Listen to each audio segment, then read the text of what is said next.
13 जुलाई 2025 राजस्थान की तपती गर्मी में वो तारीख जिसने एक ऐसी खबर को जन्म दिया जिसने पूरे देश के संत समाज और आस्था रखने वाले करोड़ों लोगों के मन में गहरे सवाल खड़े कर दिए। क्या आपने कभी सुना है कि कोई इंसान इस दुनिया को अलविदा कह चुका हो?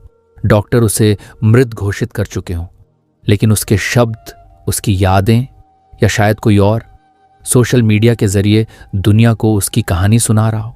सुनने में ये किसी फिल्म की रहस्यमय कहानी लगती है, लेकिन ये कोई फिल्म नहीं, ये राजस्थान की हकीकत है। उस मशहूर कथावाचक की जिन्हें दुनिया साध्वी प्रेमवासा के नाम से जानती थी। अक्सर कहा जाता है कि दीवारों के कान होते हैं, लेकिन यहाँ दीवारों की नजरें थीं। एक ऐसी नजर जो 24 घंटे उस निजी कक्ष पर टिकी रहती थी जहां साध्वी विश्राम करती थी।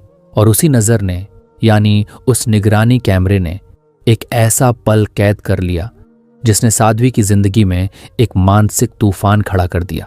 ये मामला इतना पेचीदा है कि पुलिस भी इसके हर पहलू को जोड़ने और समझने की कोशिश कर रही है। सवाल कई हैं। क्या ये भावनाओं में बहकर उठाया गया कदम था, या फिर ये एक सोची समझी साजिश थी जिसमें विश्वास का ही सबसे ज्यादा फायदा उठाया गया? आज की इस कहानी में हम एक एक परत खोलेंगे, उस राज से पर्दा उठाएंगे जो भगवा वस्त्र के पीछे छुपी एक निजी जिंदगी में दफन था। आपको बताएंगे कि कैसे एक वीडियो ने एक हंसती खेलती जिंदगी को एक ऐसे गंभीर मोड़ पर ला खड़ा किया जहां से लौटने का रास्ता आसान नहीं था। और सबसे बड़ा सवाल, वो शख्स कौन था जो एक मेडिकल बैग लेकर कमरे में दाखिल हुआ, एक प्रक्रिया को अंजाम दिया और फिर बिना किसी निशान के ओझल हो गया? आखिर क्यों एक खामोश हो चुकी आवाज इंस्टाग्राम पर अपनी सफाई पेश कर रही थी? धैर्य रखकर सुनिए, क्योंकि अगले कुछ मिनटों में जो आप सुनने वाले हैं वो इस केस की गहराई का आपको एहसास करा देगा। दोस्तों, राजस्थान की पावन धरा, जहां भक्ति और शक्ति का अनोखा संगम देखने को मिलता है, इसी मिट्टी से जन्मी थी एक नन्ही सी जान जिसने महज 10 साल की उम्र में वो सपना देखा जो बड़े बड़े ज्ञानी भी नहीं देख पाते। प्रेमवासा, एक ऐसा नाम जो मारवाड़ के घर घर में सम्मान के साथ लिया जाने लगा। बहुत छोटी उम्र में उन्होंने आध्यात्मिक मार्ग चुन लिया था। उनकी वाणी में वो ओज था, वो मिठास थी कि जब वो कथा सुनाती थीं तो हजारों की भीड़ मंत्रमुग्ध होकर उन्हें सुनती थी। लोग उनमें श्रद्धा का स्वरूप देखते थे, उनकी एक झलक पाने के लिए घंटों इंतजार करते थे। सोशल मीडिया पर उनके लाखों फॉलोअर्स थे। रील दर रील उनकी प्रसिद्धि बढ़ती ही जा रही थी। लेकिन कहते हैं ना, जब इंसान शोहरत की बुलंदियों पर होता है तो कई बार परिस्थितियां उसके विरुद्ध हो जाती हैं, या फिर अतीत के कुछ पन्ने हवा के एक झोंके से ऐसे खुलते हैं कि वर्तमान बिखरने लगता है।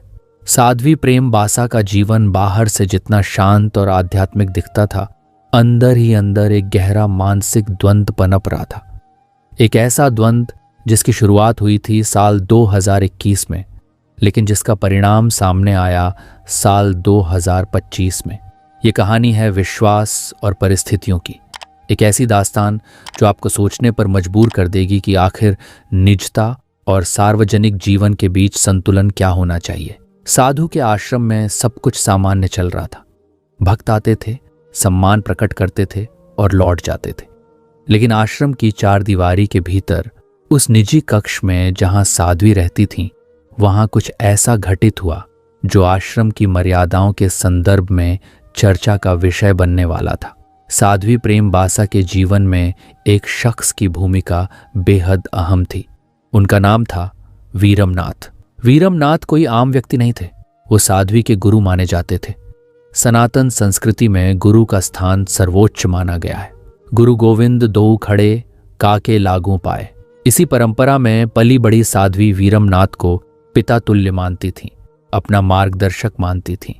वीरमनाथ ने ही उन्हें कथा वाचन की बारीकियां सिखाई थीं। समाज में कैसे व्यवहार करना है ये भी वही सिखाते थे। भक्तों की नज़र में वीरमनाथ और साध्वी का रिश्ता पिता और पुत्री जैसा पवित्र था, गुरु और शिष्य जैसा मर्यादित। लेकिन क्या कैमरे में कैद तस्वीरें उस रिश्ते की कोई और ही कहानी कह रही थी, या फिर बंद कमरे की वो स्थिति कुछ और ही बयां कर रही थी? अब तारीखों के पन्ने पलटते हैं और हम पहुंचते हैं उस दिन पर जिसने इस पूरे घटनाक्रम की नींव रखी। तारीख थी 8 जनवरी 2021। स्थान साध्वी का निजी विश्राम कक्ष। सर्दी का मौसम था। साध्वी अपने बिस्तर पर लेटी हुई थी। शायद तबीयत नासाज थी या वो विश्राम कर रही थी। कमरे में उनके अलावा एक महिला और मौजूद थी जो उनकी सहायिका प्रतीत हो रही थी। वो कभी व्यवस्था ठीक कर रही थी, कभी सामान उठा रही थी। तभी अचानक कमरे का दरवाजा खुलता है और भीतर प्रवेश करते हैं वीरमनाथ। भगवा वस्त्र, सिर पर साफा और चेहरे पर एक अलग ही भाव। अब यहाँ एक बात पर ध्यान देना जरूरी है। उस कमरे में एक निगरानी कैमरा लगा हुआ था। ये कैमरा क्यों लगाया गया था? सुरक्षा कारणों से, या फिर किसी ने जानबूझकर उस कमरे की हर गतिविधि को रिकॉर्ड करने के लिए उसे वहां फिट करवाया था? यहीं से इस कहानी का सबसे रहस्यमय अध्याय शुरू होता है। सवाल आज भी पुलिस की जांच का एक अहम हिस्सा है। खैर, कैमरा चालू था और रिकॉर्डिंग हो रही थी। वीरमनाथ धीरे धीरे उनके करीब आते हैं। साध्वी उस वक्त लेटी हुई थी। वीरमनाथ उनके पास झुकते हैं और यहीं से वो दृश्य शुरू होता है जिसने बाद में पूरे सोशल मीडिया पर बहस और चर्चा छेड़ दी। वीरमनाथ साध्वी के बेहद करीब नजर आते हैं। उनके हाव भाव में एक ऐसी आत्मीयता दिखाई देती है जो गुरु शिष्य के बीच मानी जाने वाली पारंपरिक दूरी से कुछ अलग लगती है। इसके बाद साध्वी उठकर बैठ जाती है और फिर जो दृश्य सामने आता है वो कई लोगों के लिए असहज करने वाला था। साध्वी अत्यधिक भावुक होकर वीरमनाथ का सहारा लेती हुई दिखाई देती है। ये एक बहुत ही गहरा और निजी क्षण था। वीरमनाथ भी उन्हें सांत्वना देते नजर आते हैं। फ्रेम दर फ्रेम, हर एक सेकंड उनकी यह भावनात्मक स्थिति कैमरे में कैद होती जाती है। उस वक्त कमरे में मौजूद एक तीसरी महिला जो उनकी सहायिका थी, वो सब कुछ देख रही थी, लेकिन उसकी तरफ से कोई प्रतिक्रिया नहीं आती, मानो ये सब उसके लिए सामान्य हो, या शायद वो भी इस स्थिति को समझ नहीं पा रही थी। ये वीडियो साल 2021 में रिकॉर्ड हुआ था, लेकिन तब ये दुनिया के सामने नहीं आया। ये किसी छिपे हुए राज की तरह किसी की हार्ड ड्राइव में, किसी के मोबाइल में कैद होकर रह गया। वक्त बीतता गया, 2022 आया, 2023 गुजरा और 2024 भी निकल गया। इस दौरान साध्वी की प्रसिद्धि बढ़ती चली गई। वो नए नए मंचों पर जाती, कथाएं सुनाती और लोगों की आस्था का केंद्र बनती रहीं। लेकिन उन्हें अंदाजा भी नहीं था कि उनके अतीत का एक वीडियो कभी उनकी मानसिक शांति का सबसे बड़ा दुश्मन बन जाएगा। और फिर आया साल 2025, 13 जुलाई 2025। अचानक सोशल मीडिया के अलग अलग प्लेटफॉर्म्स पर एक वीडियो वायरल होने लगा। कैप्शन में लिखा था, साध्वी प्रेम वासना से जुड़ा वीडियो। देखते ही देखते यह video WhatsApp groups, Facebook, Instagram, हर जगह फैल गया। हर तरफ बस इसी की चर्चा थी। लोग हैरान थे। वो साध्वी जो मंच से संयम, मर्यादा और संस्कारों का पाठ पढ़ाती थी, वो एक पुरुष के साथ एकांत में बेहद भावुक पलों में नजर आ रही थी। समाज में तरह तरह की बातें होने लगी। किसी ने इसे गुरु शिष्य के बीच का वात्सल्य बताया तो किसी ने इसे मर्यादा के खिलाफ करार दिया। आस्था पर सवाल उठने लगे। लोगों की भावनाएं आहत होने लगीं और सबसे गहरा धक्का लगा खुद साध्वी प्रेमवासा को। जैसे ही वीडियो वायरल हुआ, मीडिया का जमावड़ा लग गया। सवाल गंभीर थे। उंगलियां सीधे उनके आचरण पर उठ रही थीं। आखिरकार साध्वी सामने आई। आंखों में आंसू थे, लेकिन आवाज में अपनी बात रखने की दृढ़ता। उन्होंने सफाई दी। उन्होंने कहा कि जिस वीडियो को वायरल किया जा रहा है वो संदर्भ से हटाकर पेश किया गया है। वीरमनाथ मेरे पिता तुल्य गुरु हैं। उस वक्त मैं गहरे अवसाद में थी। मानसिक रूप से बहुत परेशान थी। मैं रो रही थी और मेरे गुरु, मेरे पिता ने मुझे संभालने के लिए सहारा दिया। जैसे एक पिता अपनी बेटी को संभालता है, उन्होंने भी वैसा ही किया। इसमें कोई गलत भावना नहीं थी, सिर्फ वात्सल्य और सुरक्षा का भाव था। साध्वी ने यह भी कहा कि कुछ सामाजिक तत्व, कुछ ऐसे लोग जो उनकी प्रगति से ईर्ष्या करते हैं और हमारी संस्कृति को कमजोर करना चाहते हैं, उन्होंने इस वीडियो को गलत तरीके से पेश किया है। ये लोग मेरी छवि को धूमिल करना चाहते हैं, लेकिन मैं कमजोर नहीं पड़ूंगी। मैं अपनी सच्चाई साबित करूंगी। मेरे मन में कोई मैल नहीं है। उनकी बातों में पीड़ा साफ झलक रही थी। वो बार बार कह रही थी, ये एक साजिश है, एक षड्यंत्र है, लेकिन सवाल अब भी बना हुआ था, आखिर वो कौन लोग थे जिन्होंने इस वीडियो को 3 साल तक अपने पास रखा और अब अचानक इसे वायरल कर दिया। यहीं से कहानी का दूसरा पहलू सामने आता है, यानी उन लोगों की एंट्री जिन्होंने कथित तौर पर साध्वी की जिंदगी मुश्किल कर दी थी। जांच में जो नाम सामने आए वो चौंकाने वाले थे। ये कोई बाहरी लोग नहीं थे, कोई अनजान चेहरे नहीं। ये वही लोग थे जो साध्वी के आसपास रहते थे, जो उनके संपर्क में थे, जिन पर शायद वो भरोसा करती थी। पुलिस की तफ्तीश में जोगाराम, उसकी पत्नी कृष्णा और उनके ड्राइवर रमेश का नाम सामने आया। ये वो लोग थे जिनका आश्रम में आना जाना था। कहानी कुछ यूं सामने आई कि यह वीडियो 2021 में ही इन लोगों के संज्ञान में आ गया था। सोचिए, 3 साल तक इन लोगों ने कथित तौर पर साध्वी को इस वीडियो के जरिए मानसिक दबाव में रखा। उनका स्वास्थ्य लगातार गिरने लगा। वो किसी से बात नहीं करती थी, अपने कमरे में एक तरह से एकांतवास में रहने लगी थी। समाज की प्रतिक्रियाएं उन्हें अंदर तक तोड़ रही थीं। जो लोग कल तक उनका सम्मान करते थे वही आज उन पर सवाल खड़े कर रहे थे। सोशल मीडिया पर कठोर टिप्पणियों की बाढ़ आ गई थी। कोई उनकी आलोचना कर रहा था, कोई निराशा जता रहा था। ये मानसिक आघात अब सहन शक्ति से बाहर होता जा रहा था। और फिर आई वो दुखद घड़ी जब साध्वी की रहस्यमय मृत्यु की घटना घटी, और उसकी तारीख और समय दोनों ही बेहद महत्वपूर्ण है। वीडियो वायरल होने के कुछ ही समय बाद उनकी तबीयत अचानक बहुत ज्यादा बिगड़ने लगी। लेकिन यहाँ एक बहुत बड़ा सवाल खड़ा होता है, जब उनकी तबीयत बिगड़ी तो तुरंत एम्बुलेंस को प्राथमिकता क्यों नहीं दी गई? किसी विशेषज्ञ डॉक्टर को क्यों नहीं बुलाया गया, बल्कि एक ऐसे व्यक्ति को फोन किया गया जिसे पहले किसी अस्पताल में सहायक या नर्सिंग का अनुभव था। वो शख्स साध्वी को जानता था। वो तुरंत वहां पहुंचा। उसके हाथ में एक बैग था। वो सीधे साध्वी के कमरे में गया। अंदर क्या उपचार हुआ ये कोई नहीं जानता, लेकिन बताया जाता है कि उस व्यक्ति ने साध्वी को एक दवा दी, एक इंजेक्शन के जरिए। दावा किया गया कि इससे उन्हें राहत मिलेगी, उनकी बेचैनी कम होगी और उन्हें आराम मिलेगा। लेकिन हुआ इसका ठीक उल्टा। राहत मिलने के बजाय उनकी हालत और बिगड़ने लगी।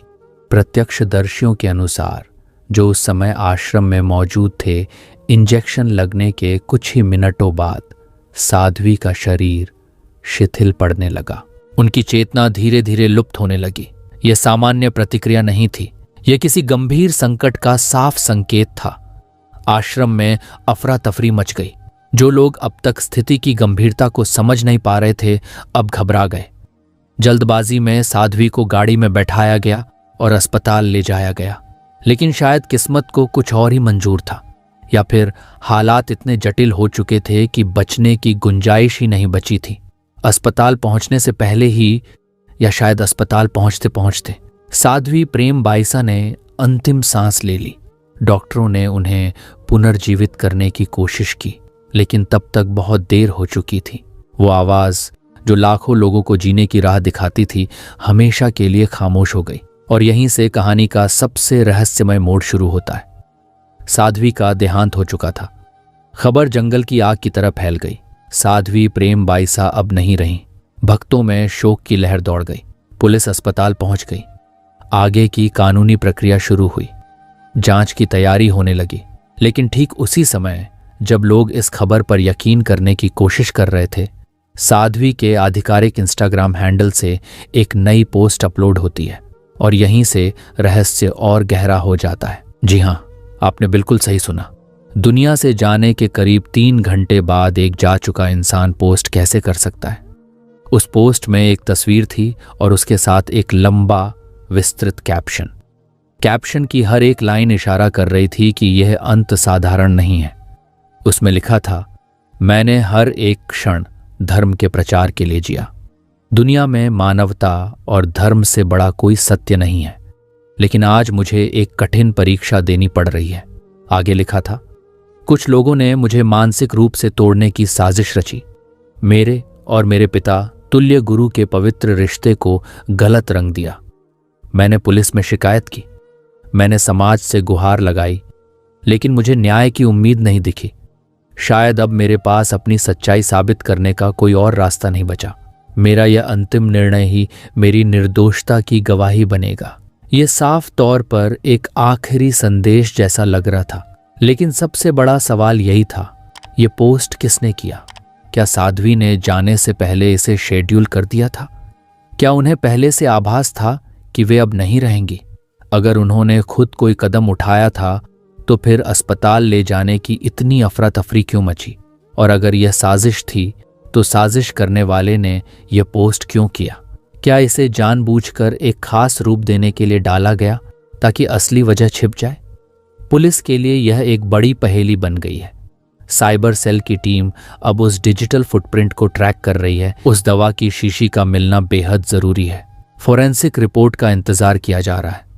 विसरा रिपोर्ट ही बताएगी कि साध्वी के शरीर में किस रसायन का असर था। क्या वह कोई प्रतिबंधित दवा थी? क्या किसी दवा की ओवरडोज थी? या फिर मामला कुछ और ही है? पुलिस सीसीटीवी फुटेज भी खंगाल रही है। उस कमरे के रिकॉर्डिंग डिवाइस को जब्त कर लिया गया है। पुलिस ये जानना चाहती है कि उस दौरान कमरे में और कौन कौन मौजूद था। क्या साध्वी की सहमति थी या स्थिति कुछ और थी? उधर ब्लैकमेलिंग के आरोपी जोगाराम और उसके साथियों की तलाश भी तेज कर दी गई है। पुलिस का मानना है कि इस मौत के तार कहीं न कहीं पुराने विवाद से जुड़े हो सकते हैं। संभव है कि साध्वी ने कानूनी कार्रवाई की बात कही हो और डर के कारण कुछ लोगों ने उनके खिलाफ कोई योजना बनाई हो। यह भी हो सकता है कि साध्वी अब और दबाव सहने की स्थिति में नहीं थी और हालात ऐसे मोड़ पर पहुंच गए जहां से वापसी संभव नहीं थी। एक दृष्टिकोण यह भी है, क्या यह सब आश्रम के प्रबंधन या संपत्ति को लेकर हुआ? साध्वी की अच्छी खासी प्रसिद्धि थी। आश्रम में सहयोग राशि आती थी। क्या कोई आश्रम के प्रभाव और नियंत्रण को अपने हाथ में लेना चाहता था? क्या वीरमनाथ को रास्ते से हटाने के लिए साध्वी को निशाना बनाया गया? क्योंकि उस वीडियो के बाद वीरमनाथ की सामाजिक स्थिति भी बुरी तरह प्रभावित हुई थी। समाज के एक वर्ग ने उनसे दूरी बना ली थी। अब साध्वी का परिवार सामने आ रहा है। उनका दुख देखा नहीं जाता। वे बार बार कह रहे हैं कि उनकी बेटी ऐसा कदम नहीं उठा सकती, उनके साथ गलत हुआ है। वे न्याय की मांग कर रहे हैं। उनका सवाल है, अगर वीडियो पुराना था तो प्रशासन ने पहले संज्ञान क्यों नहीं लिया? जब साध्वी ने शिकायत दर्ज कराई थी कि उन्हें परेशान किया जा रहा है, तो पुलिस ने आरोपियों पर कार्रवाई क्यों नहीं की? अगर समय रहते सतर्कता बरती जाती तो शायद आज साध्वी हमारे बीच होती।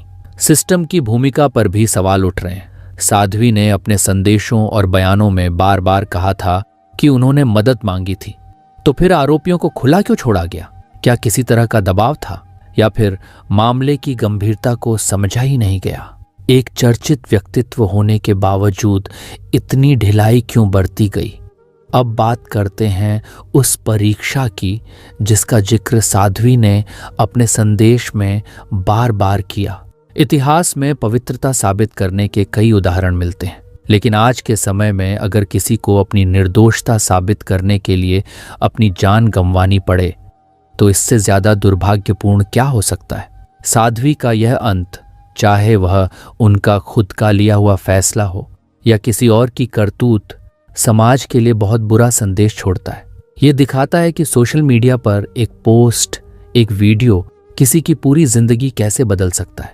हम बिना सच जाने, बिना पूरी बात समझे कितनी जल्दी किसी के बारे में राय बना लेते हैं। वो भीड़ जो कल तक उन्हें साध्वी माँ कहकर सम्मान देती थी, वीडियो सामने आते ही आलोचक बन गए। क्या हमारा धैर्य इतना कम हो गया है?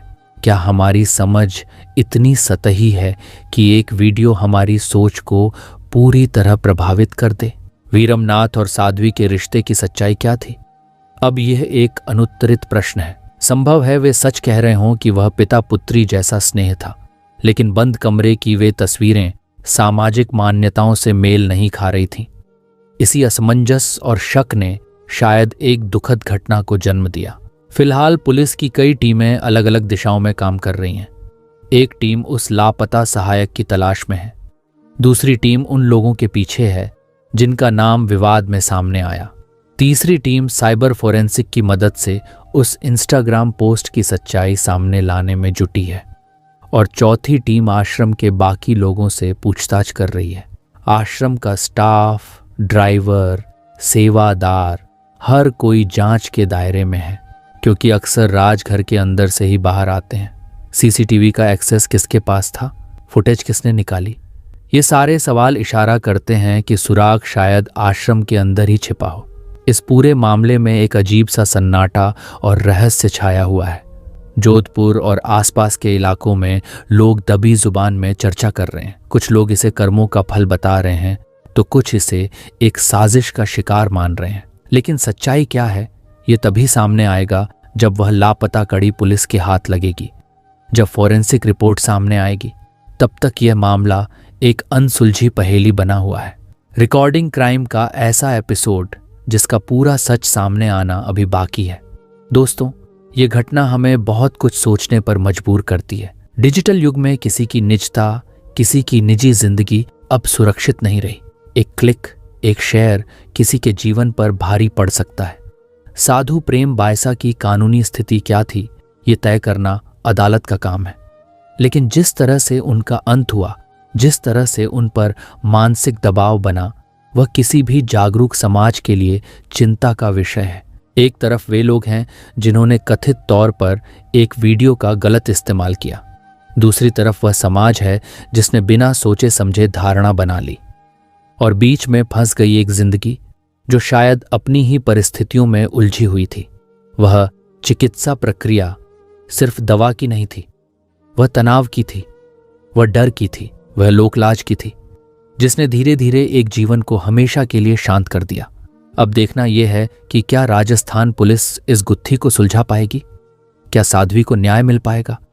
क्या वह असली चेहरा जो पर्दे के पीछे बैठकर ये खेल खेल रहा था कभी सामने आएगा? या फिर यह फाइल भी समय के साथ ठंडी पड़ जाएगी और एक और रहस्य दफन हो जाएगा? हम इस केस पर लगातार नजर बनाए हुए हैं। जैसे ही मेडिकल रिपोर्ट आएगी, जैसे ही उस लापता शख्स के बारे में जानकारी मिलेगी या उस इंस्टाग्राम पोस्ट का सच सामने आएगा, हम सबसे पहले वह खबर आप तक पहुंचाएंगे। क्योंकि अपराध चाहे कितना भी छुपाया जाए, कानून की नज़र से बच नहीं सकता, और सच चाहे कितना भी गहरा दफनाया जाए, एक दिन बाहर जरूर आता है। तो दोस्तों, यह थी साध्वी प्रेम बायसा की रहस्यमय मृत्यु की कहानी। एक ऐसी कहानी जिसमें आस्था है, अपराध का संदेह है, साजिश है और एक दुखद अंत है। मेरा मकसद किसी की भावनाओं को ठेस पहुंचाना नहीं, बल्कि आपको उस सच से रूबरू कराना है जो अक्सर चर्चाओं के शोर में कहीं छिप जाता है।